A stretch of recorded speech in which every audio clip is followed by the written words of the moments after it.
makita natin may mga kumpul ng kaulapan dito sa eastern section ng Mindanao. Dahil dito, asahan natin makakaranas ng kalat-kalat na pag-ulan dito sa may eastern Visayas at Caraga.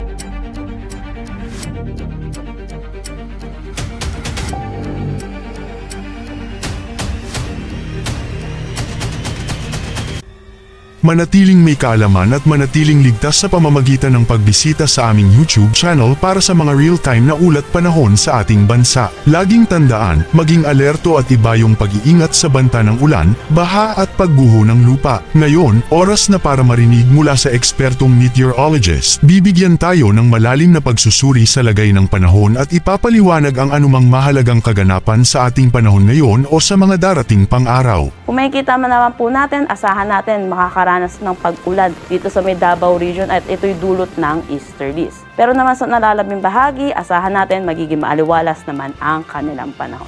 Sa ating mga kababayan sa Visayas, asahan po natin magiging maaliwalas naman po ang kanilang panahon pero hindi mawawala ang mga tsansa ng mga localized thunderstorm lalo na sa hapon at sa gabi. Para naman sa may Palawan, asahan natin northeast monsoon din ang umiiral sa kanila. Kaya asahan natin makakaranas pa rin sila ng bahagya hanggang sa maulap na papawiri na may mga pulupulong may hinang pag-ulan.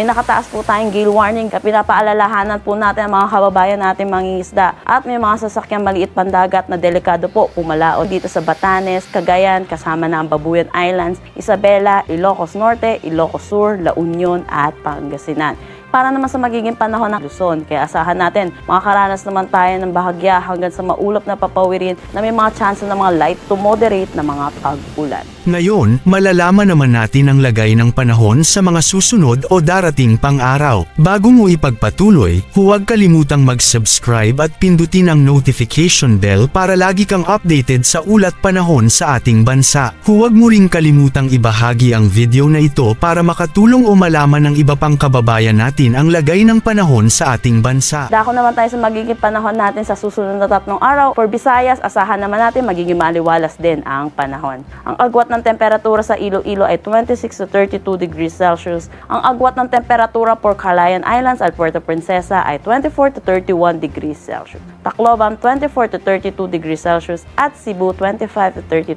degrees Celsius. Asahan natin bahagyang hihina na itong northeast monsoon at wala ng epekto dito sa ating sa Luzon or dito na lang muna ito nakakapekto sa may extreme northern Luzon. Kaya kung makikita natin magiging maaliwalas ang ating panahon dulot ng easterlies. Ang agwat ng temperatura for Metro Manila ay 23 to 32 degrees Celsius, Tuguegarao 20 to 30 degrees Celsius, Lawag 22 to 32 degrees Celsius, for Tagaytay asahan natin ng 20 to 30 degrees Celsius, Baguio 14 to 22 degrees Celsius, at Legazpi 24 to 31 degrees Celsius. Kung makikita natin sa Metro Davao, patuloy pa rin sila maaapektuhan nitong easterlies at magdadala ng mga pag-ulan by Friday. Pero by Saturday at Sunday, improving na ang kanilang weather at makakaranas na sila ng maaliwalas na panahon. Sa Cagayan de Oro at Zamboanga, asahan naman natin throughout the 3 days, magiging maaliwalas ang panahon. Ang agwat ng temperatura sa Zamboanga ay 24 to 34 degrees Celsius, Cagayan de Oro 24 to 31, Davao 24 to 32 degrees Celsius. Yan muna ang ating weather update ngayon. Sana ay nakita ninyo ang broadcast na ito na nagbibigay kaalaman at kapaki-pakinabang. Maraming salamat sa DOST Pag-asa sa pagbabahagi ng kanilang mahalagang insight o ulat panahon.